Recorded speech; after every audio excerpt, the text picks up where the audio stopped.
हम लोग सारे चीज़ को कलेक्ट कर करके और हम अपने नेता आदरणीय श्री लालू प्रसाद यादव जी और श्री तेजस्वी प्रसाद यादव जी को अवगत कराएंगे और ये तमाम जो पहलुआई है उस पर हम लोग गहन रूप से विचार करेंगे। का चोट पहुंचाने का काम किया है। जो 20 साल से जो व्यक्ति जिस आवास में रह रहा हो, आज वो अंतिम स्थिति, आज वो समझिए कि बीमारी से आज वो ग्रसित है। ऐसे समय में उनको आवास खाली करने के बाद कौन सा ऐसा नियम आप लागू कर रहे हैं? भारतीय जनता पार्टी को गृह विभाग मिल गया है तब ऐसा होता है। बाकी लोग तो था 20 साल से न शासन चल रहा था। 20 साल से आप कहाँ थे? इतना दिन से कहाँ थे? आज आखिर ऐसा क्यों? ये इसलिए हम लोग के साथ जो है इस तरीका का भेदभाव किया जा रहा है। ऐसा भेदभाव और लोगों के साथ नहीं हो रहा है, जो हमारे साथ हो रहा है। तो हम लोग चुप बैठने वाले नहीं है।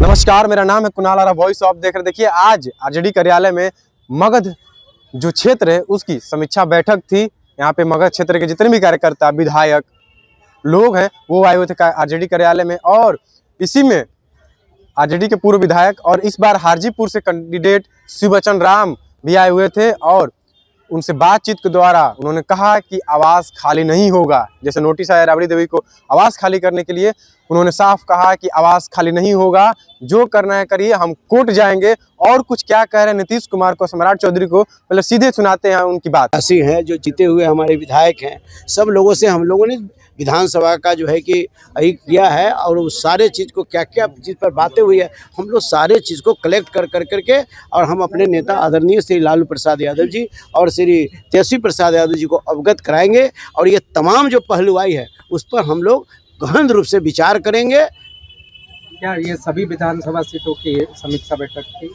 नहीं, सभी का नहीं है, ये मगध प्रमंडल का था। जितने भी प्रमंडल बाई प्रमंडल हमारा कार्यक्रम चलेगा और सब लोगों से फीडबैक हम लोग लेंगे और ले करके और जो है कि हम इसका चिंतन और मंथन करने का काम भवन निर्माण विभाग की तरफ से नोटिस जारी हुआ कि राबड़ी देवी को आवास खाली करना होगा। देखिए, ये तो बड़ा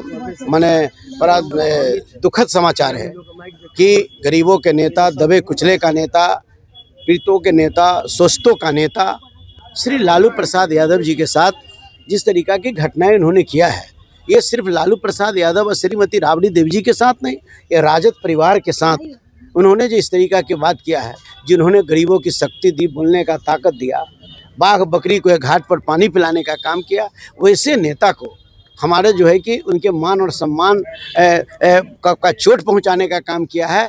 जो 20 साल से जो व्यक्ति जिस आवास में रह रहा हो, आज वो अंतिम स्थिति, आज वो समझिए कि बीमारी से आज वो ग्रसित हैं। ऐसे समय में उनको आवास खाली करने की बात है। कौन सा ऐसा नियम आप लागू कर रहे हैं? अगर आपको आवंटित करना था तो आप उन्हीं को आवंटित कर देते, वही मकान को आवंटित कर देते। अगर उसमें किसी प्रकार का सुधार करना है तो उसी में सुधार होता।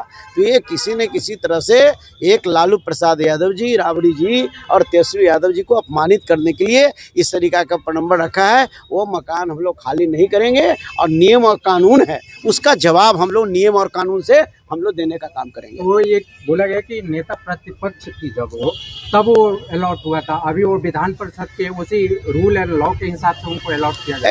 ऐसा कुछ नहीं है। इतना दिन से कहाँ थे आप? इतना दिन से क्यों नहीं? जब भारतीय जनता पार्टी को गृह विभाग मिल गया है तब ऐसा होता है। बाकी लोग तो था 20 साल से न शासन चल रहा था।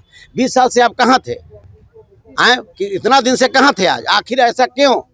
ये इसलिए हम लोग के साथ जो है इस तरीका का भेदभाव किया जा रहा है। ऐसा भेदभाव और लोगों के साथ नहीं हो रहा है, जो हमारे साथ हो रहा है। तो हम लोग चुप बैठने वाले नहीं है और हम लोग नियम और कानून के आधार पर हम लोग भी आगे बढ़ने का काम करेंगे। नीतीश कुमार जी मुख्यमंत्री रहे, आप लोग भी सत्ता में रहे, कभी ऐसा देखा नहीं गया? तो हम तो बता रहे हैं कि पहले भी तो वो थी, पहले भी तो उस आवास में रह रही थी, सारी व्यवस्था उसमें चल रहे थे। बीमार हमारे लालू प्रसाद यादव जी है, जो दवा पर जो है कि जो खा रहे हैं, परेशान रहते हैं। और ऐसी परिस्थिति में अब ऐसी घिनौनी राजनीति नहीं होनी चाहिए और सत्ता का इस तरह का तवीज़ नहीं दिखाना चाहिए। सत्ता पे आरोप लगा रहे हैं। अरे तो क्या मान लेते हैं, कौन लोग करेगा? सर, एक और चर्चा चल रही है कि जब से आप लोग इस आवास में आए हैं विपक्ष में ही बैठे हैं, क्या पता कि दूसरा आवास आप लोग के लिए देखिए लक्ष्य ऐसा साबित हो। हम लोग कुछ नहीं करते, उसी में रह करके हम उप मुख्यमंत्री भी बने हैं, उसी में रहकर मुख्यमंत्री भी बने हैं, उसी में रह करके सब कुछ किया। ऐसा इस पर हम लोग इस पर ऐसा ही नहीं। सर 2 मिनट बस हो गया, 1 मिनट। जी आपको लगता है कि नीतीश कुमार भी इस चीज में सहमति है? अब देखिए सरकार सब जब इसमें सरकार जब इन्वॉल्व है तो सरकार ने इसमें इन्वॉल्व है, तो सरकार हम तो पूरी सरकार की बात करते हैं ना, किस तरीका की बातें नहीं करनी चाहिए। तो सुना आपने क्या कुछ कह रहे थे शिव वचन राम कि किस तरह से आवास जो है वो नहीं खाली होगा। जो सरकार है वो लगातार टारगेट कर रही है आरजेडी परिवार को, लालू परिवार को। हम ऐसा होने नहीं देंगे और इसमें सबकी मिली भगत है तो सब लोगों को कोर्ट तक जाएंगे। ऐसे भी कई मंत्री हैं जो अभी विधायक भी नहीं है, उनको सरकार में है लेकिन उनको जो आवास है वो अलॉट किया गया है। लेकिन राबड़ी देवी बिहार विधान परिषद की नेता प्रतिपक्ष हैं, उनका आवास खाली कराया जा रहा है, दूसरे जगह शिफ्ट किया जा रहा है। तो देखना होगा कि आवास खाली होता है। कई लोग कह रहे हैं आरजेडी के समर्थक कि आवास खाली नहीं होगा, वहीं सरकार के लोग कह रहे हैं कि आवास तो खाली करना पड़ेगा, ये रूल और रेगुलेशन की बात है। तो देखना होगा कि आवास खाली होता है। तो बस हमारे चैनल को सब्सक्राइब कर ले। इस पर के लिए बहुत बहुत धन्यवाद।